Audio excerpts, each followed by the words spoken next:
Try பண்ணுறேன். ரொம்ப நன்றி Mahesh uncle for having me on your film and Ashraf uncle for letting me sing for your film. Of course, Appa. Monu padam, like, it's awesome. I watched it. It's incredible. The whole cast, crew, super up paninga, and I'm so excited for you to all watch it. Thank you to Arnanna as well for having me on the soundtrack. It's an awesome song. Idoda super padama irukapodhu. Please ellarum support pannunga. And I loved singing the song. It's a beautiful love melody song that I sang with Arnanna. So yeah, I sing a couple of lines. என் வெள்ளை மலையே புது வெள்ளை மலையே நீ செல்லும் இதுமே நான் வருவேனே உன் அருகினிலே விளையாசைவேனிலே விரத்தோட கையிலே நான் படர்வேனே. Okay, கொஞ்சமா, but I hope you enjoy it. ரொம்ப நன்றி எல்லாரும். Thank you so much. Thank you. வணக்கம். ஸோ எவ்ரி டைம் நான் இங்கே வந்து நிற்கும்போது every time I get scared. So today நான் அதை யோசிச்சுட்டு இருந்தேன் எதுக்குன்னு. So I think it's first of all I want to say thank you to all of you, to the media, press எல்லாருக்குமே. And secondly I want to thank the industry. எனக்கு வாய்ப்பு கொடுத்ததுக்கு இந்த மண்ணுக்கு ரொம்ப ரொம்ப நன்றி. I have to say that because initially when I came to the industry Tamil தெரியாது, ஆக்டிங் வராது, அண்ட் வேற ஒரு நாட்டிலேருந்து வந்திருக்கேன். பட் எதுவுமே கண்டுக்காம இங்கே மட்டும்தான் அதை சப்போர்ட் பண்ணுறாங்க. அண்ட் ஹவு டு ஐ சே, டேலண்ட்டாக வந்துட்டு என்ஹான்ஸ் பண்ணுறாங்க. So I am very grateful. எனக்கு இங்கே காளி அண்ட் இஸ்பேர் ராஜேதராணி, சிங்கப்பெண்ணை அந்த மாதிரி ஒரு படத்து எனக்கு கிடைச்சிருக்கு. அந்த மாதிரி இந்த படம் கூட. So definitely you will love my character.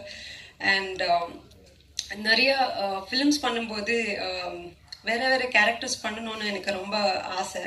So அந்த மாதிரி இந்த படத்தில் கூட நான் ஒரு ஜேர்னலிஸ்டாக ப்ளே பண்ணியிருக்கேன். So firstly thank you Ashraf for believing in me. And படம் ரொம்ப நல்லா வந்திருக்கு. And I want to welcome Mahesh to the industry, to a beautiful industry. So as an actor and a producer.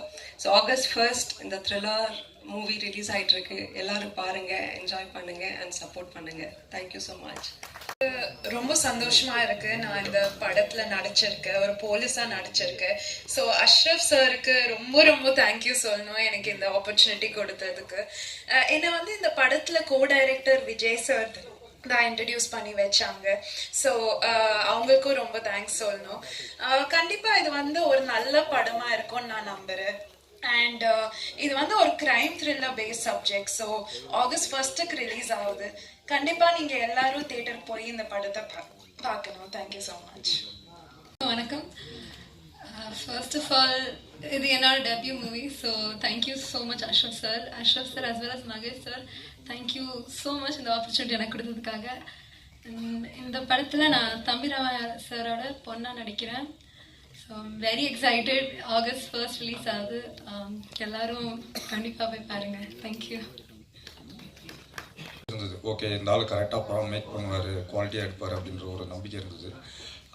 அதே மாதிரி சொன்ன நம்பர் ஆஃப் டேஸில் கரெக்டாக ஷூட்டிங் முடிச்சு கொடுத்தாரு.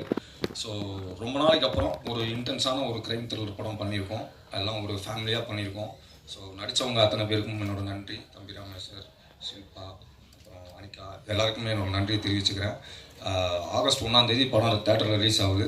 எல்லாம் ஃபேமிலியோடு போய் பாருங்கள், எப்படி இருக்குன்னு சொல்லுங்கள். தேங்க்யூ. ஒன்று டீச்சர் கேட்டாங்க, யார் எல்லோரும் என்னவா ஆக போகிறீங்கன்னு. நான் நடிகன் ஆகணும்னு சொன்னேன். டீச்சர் பக்கத்தில் வந்து உட்காந்துக்கிட்டாங்க. அந்த மாதிரிலாம் ஆசைப்படாதப்பா, நடக்காது, படி, என்ஜினியர் ஆயிரு அப்படின்னாங்க. சரி டீச்சர், அந்த ஆசையை இனியோட விட்டுட்டேன். ஓகே, நான் வந்து பெரிய கமலாசனோட ஃபேன். வயசு 11 இருக்கும்போது அபூர்வ சகோதரர்கள் வெளியானுச்சு. அப்போ வந்து எல்லாம் அந்த கேசட்டில் தானே படம் வரும். அப்போ என்ன ஆகும்னா, பக்கத்து வீட்டில் கேசட் வரும், அடுத்த நாள் திருப்பி கொடுத்துடணும். அவங்க படத்தை பார்த்துட்டு கொடுப்பாங்க, நீங்கள் பார்த்துருங்கன்னு. பரீட்சை டைம் ப்ரொஜெக்ட் இருந்துச்சு. ஃப்ரெண்டு வீட்டில் ப்ரொஜெக்ட் செஞ்சுக்கிட்டு இருந்தேன். அம்மா அடிக்கிறாங்க, அங்கே ஃபோன் அடிக்கிறாங்க. அபூர்வ சகோதரர்கள் கேசட் வந்துருச்சு, படம் பார்க்க போறியான்ட்டு. நான் உடனே வரேன்னேன். ஆனால் ப்ரொஜெக்ட் செஞ்சுட்டு உட்காந்துருக்கேன். ஃப்ரெண்ட்ஸை சொன்னேன், நானே முடிச்சிட்றேன், நான் வீட்டுக்கு போகணும், ஒரு ஒரு அர்ஜென்ட் மேட்டர் இருக்குது அப்படின்னு போய் சொல்லிவிட்டு அந்த அவ்வளோ பெரிய ஒரு ப்ரொஜெக்ட் காற்றுல பறந்துடும். அதில் ஜாமான்லாம் ஒட்டி வச்சுருக்கோம். அதை வந்து அனுமன் மலையை தூக்கிட்டு போன மாதிரி இப்படி தூக்கிக்கிட்டு வீட்டுக்கு ஓடுறேன் கமலாசன் படம் பார்க்குறதுக்கு. 11 வயசில் போய் அபூர்வ சகோதரர்கள் படத்தை பார்த்தேன். ஸோ டீச்சர் வேணான்னு சொன்னால் கூட எங்கேயோ அந்த ஆசை ஒட்டிக்கிச்சு. அங்கேருந்து கட் பண்ணால் படம் பார்க்குறது. அப்புறம் கல்யாணம் ஆகிடுச்சு, பிள்ளைங்க இருக்குது, 2 பிள்ளைங்க இருக்குது. இப்படியே போயிட்டு கோவிட் வந்துச்சு. கோவிட் வரும்போது எல்லோரும் நெட்ஃப்ளிக்ஸ், ப்ரைம், அமேசான் எல்லாம் பார்க்க ஆரம்பித்தோம். பார்த்துட்டே இருக்கும்போது எல்லோரும் எல்லா படமும் பார்க்க ஆரம்பிச்சிட்டாங்க. என்ன சிங்கப்பூரில் வந்து என்ன ஒரு ஸ்பெஷல்னா அந்த டாப் 10 படம் போடுவாங்க. ஸோ சீனர்கள் பார்ப்பாங்க, மலாய்க்காரங்க பார்ப்பாங்க. ஆனால் தமிழ் படம் மட்டும் எப்பவுமே டாப் 1 டாப் 2ல் இருக்கும். எல்லாருக்குமே தமிழ் படம் பார்க்க ஆசை. என்ன கொரியன்ஸ் படம் பார்ப்பாங்க, தமிழ் படம் ரொம்ப பார்ப்பாங்க. ஜப்பனீஸ் ரொம்ப தமிழ் படம் பார்ப்பாங்க. ஸோ எனக்கு தெரிஞ்சு போச்சு, மார்க்கெட் திறந்து போச்சுட்டு. அப்புறம் பார்த்தேன் சிங்கப்பூரில் வந்து நான் தான் வந்து சிங்கப்பூரில் 46 வயசில் வந்து oldest physique body building champion. 39 வயசில் ஆரம்பித்தேன். ஸோ ஒரு 46 வயசு வரைக்கும் ட்ரைனிங் பண்ணி நேஷ்னல் டைட்டில் தூக்குனேன். அப்புறம் யோசிச்சுட்டு இருந்தேன், அடுத்தது இந்த உடம்பை எங்கே போய் என்ன ஸ்டேஜில் வைக்கலான்ட்டுன்னு. சரி, எனக்கு வில்லன்னா ரொம்ப ஆசை. ஏன்னா ஒரு படத்துக்கு வந்து வில்லன் தான் வந்து எனக்கு டச் ஸ்பைன் வந்து ஒரு ஒரு முதுகு எலும்பு போல். ஏன்னா நான் வந்து பேட்மேன் படம் ரொம்ப ஆசை. பேட்மேன் படம் ரொம்ப ஆசை. ஏன்னா வில்லன்களுக்காக ஜோக்கர், ரிட்லர், பெங்குவின், வில்லன் தான் ஒரு படத்துக்கு வந்து கொண்டு போக முடியும். ரைட். இன்றைக்கி வரைக்கும் நான் கில்லி வந்து திருப்பி பார்ப்பேன். எனக்கு விஜய் சார் ரொம்ப பிடிக்கும். ஆனால் அந்த படத்தை திருப்பி பார்க்குறது பிரகாஷ் சார் இருக்காங்க. ரைட். எனக்கு வந்து துப்பாக்கி படம் ரொம்ப பிடிக்கும். ஏன்னா அந்த ஹிந்தி வில்லனுக்காக. ரைட். இப்போ தனி ஒருவன் படம் திருப்பி பார்க்குறது வந்து அரவிந்த் சாமி சாருக்காக தான். ஸோ எனக்கு வந்து வில்லன் ஸ்ட்ராங்காக இருந்தால் படம் நிற்கும்னு எனக்கு தெரியும். ஸோ அதனால் நான் வந்து ரொம்ப கிளியர், வில்லனுக்காக தான் நான் உள்ளே வரேன் அப்படின்னு நான் வந்து. ஆனால் எனக்கு இங்கே வர்றதுக்கு வழி தெரியாது. இந்த இண்டஸ்ட்ரிக்குள்ளே வர்றது அவர் சுலபம் கிடையாது இல்லையா.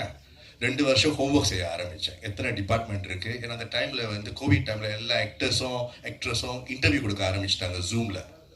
எல்லாமே யூடியூப்பில் பார்த்தா இன்டர்வியூவாகவே கொடுத்துட்டு இருந்தாங்க. எல்லாத்தையும் கேட்டு நோட்ஸ் எடுக்க ஆரம்பித்தேன் 2 வருஷம்.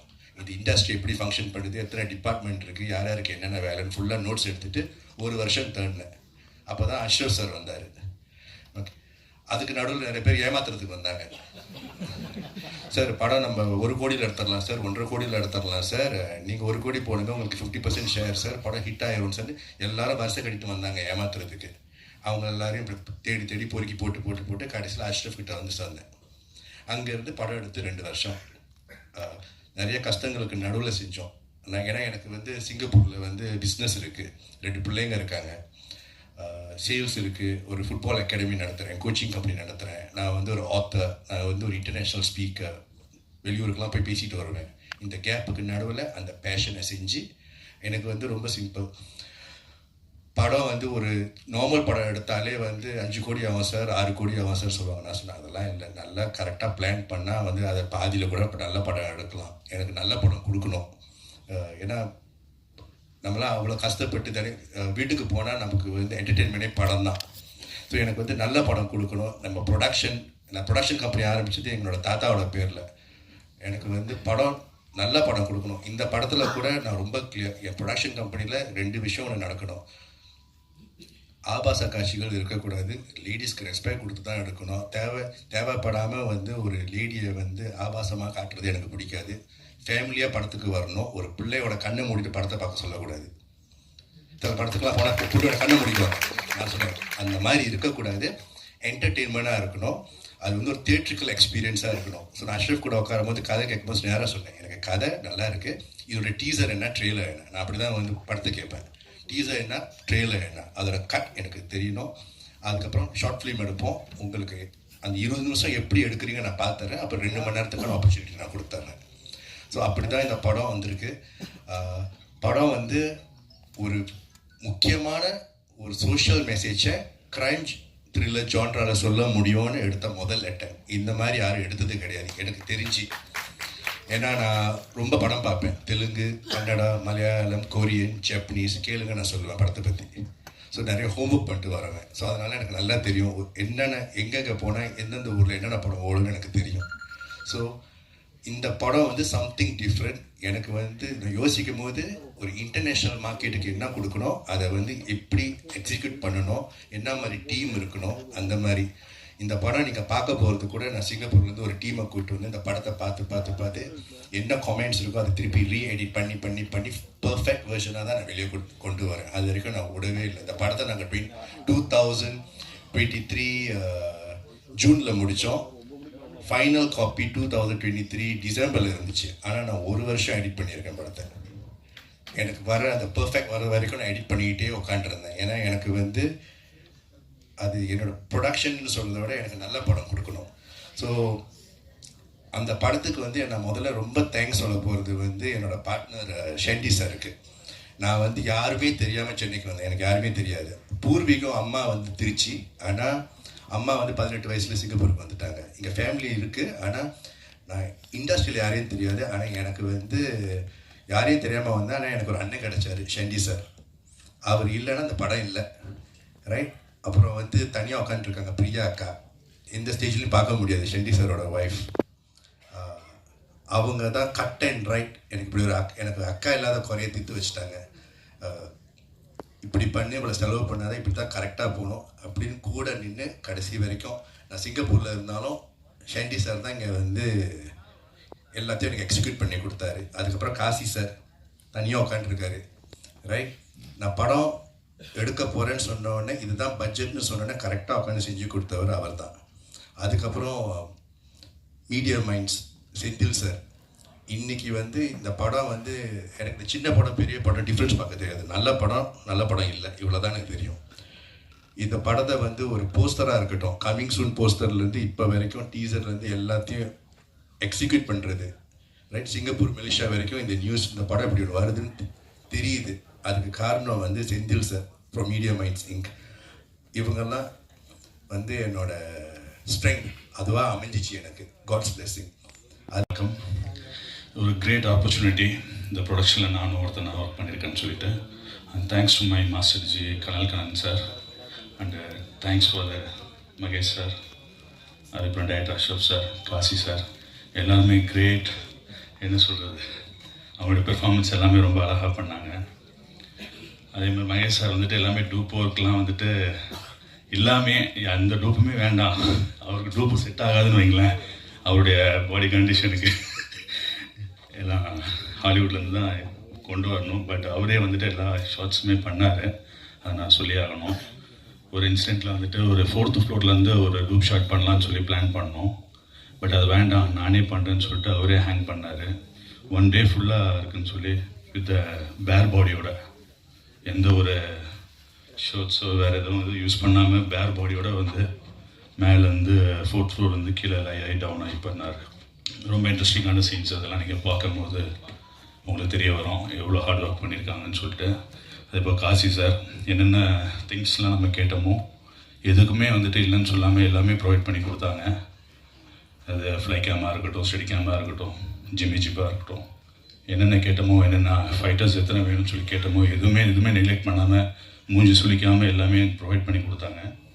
அதே மாதிரி அஷ்ரஃப் சார் சொல்லி ஆகணும், கிரேட் ஒர்க்கர். அவரை எல்லா மாதிரி வளர்த்து தெரியும், சார் கூட ஒர்க் பண்ணியிருக்கேன். அப்போ அவரோட கிரேட் பெர்ஃபார்மன்ஸ்லாம் வந்துட்டு ரொம்ப அழகாக வடிமடித்து மனசில் வச்சுருந்ததெல்லாம் எக்ஸ்பிரஸ் பண்ணாங்க. அதெல்லாம் அவுட்புட்டாக கொடுத்துருக்கோம். ஸோ உங்கள் கையில் தான் இருக்குது. பெரிய ஒரு சக்ஸஸாக இது பண்ணுவீங்கன்னு சொல்லிட்டு என்னுடைய எதிர்பார்ப்பு.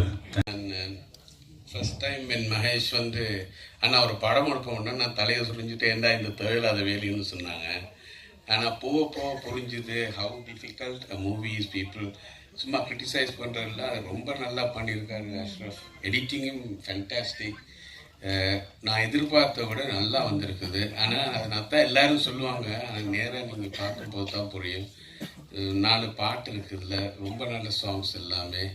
And everybody is really done well. Anita, right? Anita has done a wonderful job, and so is practically everybody, even a little part, they have done really well. It was very hard working. Enga Kasi anney kaanilla, as usual இப்படி தான் உட்கார்ந்திருப்பாரு. ஆனால் அவர் இல்லாமல் இந்த படம் இல்லை. Right? Thank you very much. Hopefully all of you will support us. சர்வசர்னு பேசிட்டு போய் நிற்கிறேன். நான் இன்னும் பதறிட்டே இருக்கேன். ஐயோ அடுத்தது எப்போ ஒரு ஆர்டர் வந்துருச்சு. ஓகே, என்னோட பேர் வந்து அனீஷா சார். ஆனால் இயக்குனர் ஏஆர் முருகதாஸ் சார்கிட்ட மற்றும் வந்து முகவரி படம் விஜய் துரை சார்ட்ட வந்துட்டு உதவி இயக்குனராக ஒர்க் பண்ணியிருக்கிறேன். இது என்னுடைய செகண்ட் மூவின்னு சொல்லலாம். தமிழில் இந்த ஃபஸ்ட் மூவி. இயக்குனர் மிஸ்கின் சாருடைய ராட்சசி படம், அதாவது பிசாசு படத்தை கன்னடத்தில் வந்து ராட்சசின்னு நான் வந்து ரீமேக் பண்ணியிருந்தேன். பட் இது கன்னடத்தில், இங்கே வந்து தமிழில் வந்துட்டு இதுதான் என்னுடைய முதல் படம். ஸோ அதுதான் என்னுடைய முதல் பக்கம். சென்னை ஃபைல்ஸ் முதல் பக்கம், எனக்கு முதல் பக்கம். என்னுடைய தயாரிப்பாளர் மகேஸ்வரன் தேவதாஸ் அவருக்கும் வந்துட்டு இது முதல் பக்கம்தான். நான் வந்து நம்மளுடைய இயக்குனர் சங்கத்தினுடைய ஒரு உறுப்பினராக இருக்கிறதுனால இங்கே என்ன படம் மோஸ்ட்லி இங்கே ஏதாவது வந்து ப்ரெஸ் மீட்டில் வந்து ஷோ போட்டாலோ எது போட்டாலோ மோஸ்ட்லி இங்கே நான் வந்திருக்கிறேன். வந்து அந்த இடத்துல உட்காருவேன். அங்கேருந்து பார்க்கும்போது இங்கே ஒரு 10 பேர் தான் தெரிவாங்க. அப்போ ஈஸியாக தெரியும். ஆனால் இங்கேருந்து பார்க்கும்போது 100 பேர் தெரியுறாங்க. ஒவ்வொருத்தர் பேசும்போது தயங்கிட்டு இருந்தது, பயந்துட்டு இருந்தது இதுதானாங்கிறது இப்போ தெரியுது. இது ஒரு முக்கியமான மேடை. இந்த மேடைக்கு வந்து ஆசைப்படாத உதவி இயக்குநர்கள் யாருமே இருக்க முடியாது. அந்த மேடை கிடைக்கும் பொழுது அதனுடைய சந்தோஷம் வேற ஒன்று அப்படிங்கிறத நான் இந்த நேரத்தில் இந்த நிமிஷத்தில் உணர்ந்து சொல்கிறேன். இங்கே உதவி இயக்குநர்களாகவும் இணை இயக்குநர்களாகவும் இருந்து படம் பண்ணணும்னு ஆசைப்படுற எல்லாருக்குமே இந்த வாய்ப்பு வந்து சீக்கிரம் அமையணும்னு இறைவனை வேண்டிக்கிறேன். அப்புறம் இந்த ப்ராஜெக்ட் எப்படி உருவாச்சுங்கிறதுக்காக ஒரு குட்டி கதை சொல்லி தான் ஆகும். இந்த மேடை வந்துட்டு ஒரு இயக்குனருக்கான கொஞ்சம் அதிகப்படியான ஒரு டைம் எடுத்துக்கலாம்னு நினைக்கிறேன். எடுத்துக்கலாம், ஓகே. ஏன்னா ஐயோ ரொம்ப பேசி கொண்டாட நான் இருக்கக்கூடாது இல்லை. ஆக்சுவலி எனக்கு சிங்கப்பூரில் ஒரு நண்பர் மூலிமா வந்துட்டு நம்ம மகேஸ்வரன் தேவதாஸ் தயாரிப்பாளர் வந்து ஃபோனில் பேசக்கூடிய ஒரு வாய்ப்பு கிடைச்சிது. ஸோ ஃபோனில் தான் அவங்க பேசிகிட்டு இருக்கிறோம். அவர் வந்து எனக்கு சினிமாவில் உள்ளே என்ட்ராகணும்னு நல்ல ஆசையாக இருக்குது. ஸோ ஒரு தயாரிப்பாளராக நான் உள்ளே வர போகிறேன். உங்களை பற்றி கேள்விப்பட்டேன், நீங்கள் இயக்குனர் முருகதாஸ் சாரோட உதவி இயக்குனர்னு அப்படின்னா. ஓகே, ஒரு தயாரிப்பாளர் கிடச்சிட்டாரு, இதுக்காக தான் இவ்வளோ நாள் போராடணும் அப்படின்னா. அடுத்த ஒரு வார்த்தை சொல்கிறார், அதில் நான் ஒரு கேரக்டர் நடிக்கணும் அப்படின்னாரு. ஐயோ போச்சுடா, இந்த சிங்கப்பூர்லேருந்து ப்ரொடியூசர் வர்றாங்க, உடனே நடிக்கணும்னு வேறு சொல்கிறாரு அப்படின்ட்டு எனக்கு ஒரு பயம் இருக்குது. சார் உங்களோட ஃபோட்டோஸ் எல்லாம் கொஞ்சம் என்னோடய வாட்ஸ்அப்புக்கு அனுப்புறீங்களா அப்படின்னா. ஓகே அனுப்புகிறேன் அப்படின்னாரு. கொஞ்ச நேரத்தில் டக் டக் டக் டக் டக்னு வருது. ஃபோட்டோஸ் ஓப்பன் பண்ணி பார்த்தோன்னா பாடி பில்டு, அவருடைய உடம்பு இதெல்லாம் பார்த்தோன்னா வேற லெவலில் இருந்தது. செம்மையாக இருக்குது. ஒருவேளை இவர் ஹீரோ நடிக்கணும்னு சொல்லுவாரோ. சரி எதுக்கு பேசி பார்ப்போம், மறுபடியும் பேசலாம். நான் கேட்குறதுக்கு முன்னாடி அவர், அஷ்ரஃப் என்னோடய ஃபோட்டோ பார்த்தீங்களா அப்படின்னாரு. பார்த்தேன் சார். நான் வில்லனாக நடிக்கணும் அப்படின்னா. அப்பா, இதுதான் நானும் ஆசைப்பட்டேன். உங்களை வில்லனாக தான் நடிக்க வைக்கணுங்கிறத வந்து உங்கள் ஃபோட்டோ பார்த்தங்களே நீங்கள் தயாரிப்பார இல்லைன்னா கூட நான் உங்களை கூப்பிட்டுருப்பேன். அப்படி ஒரு பாடியோட, அப்படி ஒரு ஃபிசிக்ஸோட இருந்த அவரை வந்து தமிழில் வந்துட்டு நம்ம வில்லனை வந்து அறிமுகப்படுத்துவோம். ஏன்னா ரொம்ப நாள் ஆயிடுச்சு, ரொம்ப வருஷங்கள் ஆயிடுச்சு. சரத்குமார் ஒரு தடவை வந்து இந்த புலன் விசாரணை டைமில் வந்து அப்படி சட்டை கழட்டி நிற்பார். அப்போ வந்து எல்லாருமே அதை பற்றி பேசினாங்க. சரத்குமார் சொல்லணும் வந்து என்ன பாடியில் ஒருத்தர் வந்தாருன்னு. அதுக்கப்புறம் வந்து எனக்கு லாங் டைம் ஆகிடுச்சு அப்படி ஒரு வில்லன் என்றால அப்படின்னு நான் நினைக்கிறேன். சில இடத்துல வந்திருக்கலாம், இருந்தாலும் கூட ரொம்ப கொஞ்சம் குறைவாக இருக்குது. அதை வந்துட்டு அவர் கண்டிப்பாக பூர்த்தி பண்ணுவார். இந்த படத்தை பார்த்ததுக்கப்புறம் அவருக்கு நிறைய வாய்ப்புகள் வரும் அப்படிங்கிறத நான் அவர்கிட்ட சொல்லியிருக்கிறேன். எதுக்கும் அவர் வந்து சைடில் வந்துட்டு நம்ம இயக்குனராக இருந்தாலும் அவருக்கு ஒரு மேனேஜர் வந்து ஒரு அக்ரிமெண்ட் போட்டுடலாமான்னு நினைக்கிறேன். ஸோ அப்படி தான் வந்துட்டு. அப்போது அவருக்கும் எனக்குமான ஒரு சின்ன டீல் என்னன்னா, இவர் நடிப்பாரா, உடம்பு நல்லா இருக்குது, சூப்பராக இருக்காரு, பட் நடிப்பாரா அப்படிங்கிற ஒரு டவுட்டு. அப்போ நான் என்ன பண்ணேன், சார் நம்ம ஃபஸ்ட்டு ஒரு ஷார்ட் ஃபிலிம் பண்ணலாமே அப்படின்னேன். உடனே அவர் ஓகே பண்ணலாமே அப்படின்னாரு. சரி ஓகே, ஷார்ட் ஃபிலிம் டைமில் தான் நான் ஃபஸ்ட்டு வந்து நான் அவரை மீட் பண்ணுறேன். ஷார்ட் ஃபிலிமில் நான் என்ன பண்ணிட்டேன்னா, நான் நல்ல லென்த்தாக டைலாக் நிறைய எழுதி இவரை வந்து இது பண்ணணும். ஆனால் எனக்கு ஒரு சேலஞ்சு, ஷார்ட் ஃபிலிம் பண்ணும்போது ஷார்ட் ஃபிலிமில் வில்லனாக நடிக்கணும். வில்லனுக்கு ஒரு ஷார்ட் ஃபிலிம், ஹீரோக்கு ஷார்ட் ஃபிலிம். இல்லைன்னா நம்ம ஒரு யூஸ்வலாக வந்து ஒரு ஏதோ ஒரு ஸ்கிரிப்ட் வந்து ஒரு லைன் சின்னதாக வச்சுருப்போம் பண்ணலாம். பட் இவருக்காகவே நான் ஒன்று பண்ணுறேன். அதில் வில்லன் வித்து ஒரு மறைமுகமான ஒரு ஹீரோ வந்தார். ஒரு எக்ஸ்பீரியன்ஸ்டான ஒரு ஆக்டர் எப்படி நடிப்பா அப்படியோ 1 day ஷூட்டில் அது அவர் நடித்தார். அங்கே நான் முடிவு பண்ணிட்டேன் இவர் தான் என் படத்தினுடைய வில்லன் அப்படின்னு. பட் லேட்டராக தான் எனக்கு ஒன்று தெரிஞ்சுது, அவர் ஷார்ட் ஃபில்ம் வந்து என்னை வச்சு எடுத்தார்ல, அவர் மைண்டுக்குள்ளார இவன் கரெக்டாக டைரக்ஷன் பண்ணுறான்னு பார்ப்போம், அப்போ இவனை டைரக்டராக போடலான்னு. டெஸ்ட் நான் அவருக்கு வச்சிருக்கிறதா நினச்சா டெஸ்ட் அவர் எனக்கு வச்சிருக்காரு. அதுக்கப்புறம் தான் அவர் சொல்கிறார், அஷ்ரஃப் உங்கள் ஷார்ட் ஃபில்மை பார்த்தேன், ரொம்ப பிரமாதமாக இருக்குது, சரி படம் பண்ணலாம், ஃப்யூச்சர் ஃபில்மை வந்து பண்ணலாம், இப்போ ஏதாவது ஸ்கிரிப்ட் இருந்தால் சொல்லுங்கன்னா. அந்த டைமில் தான் வந்துட்டு இந்த கதை அவர்கிட்ட சொல்ல வேண்டிய ஒரு இதில் வந்து ஃபுல் ஸ்கிரிப்டை நான் சொன்னேன். அவர் கேட்டார், அவருக்கு வந்து பவுண்டட் கொடுத்தேன், வாங்கிட்டு போய் படிச்சுட்டு இம்மீடியட்டாக ஸ்டார்ட் பண்ணலாம், இது லேட்டே ஆக வேணாம் அப்படின்னு சொல்லி இந்த படத்தை வந்துட்டு அந்த எப்போ நான் கதை சொல்லி முடிச்சனோ, எப்போ அவர் பவுண்டட் வாங்கி படித்தாரோ இம்மீடியட்டாக வந்து நான் ஒரு இயக்குனர் ஆகக்கூடிய அங்கீகாரத்தை கொடுத்துருக்காரு.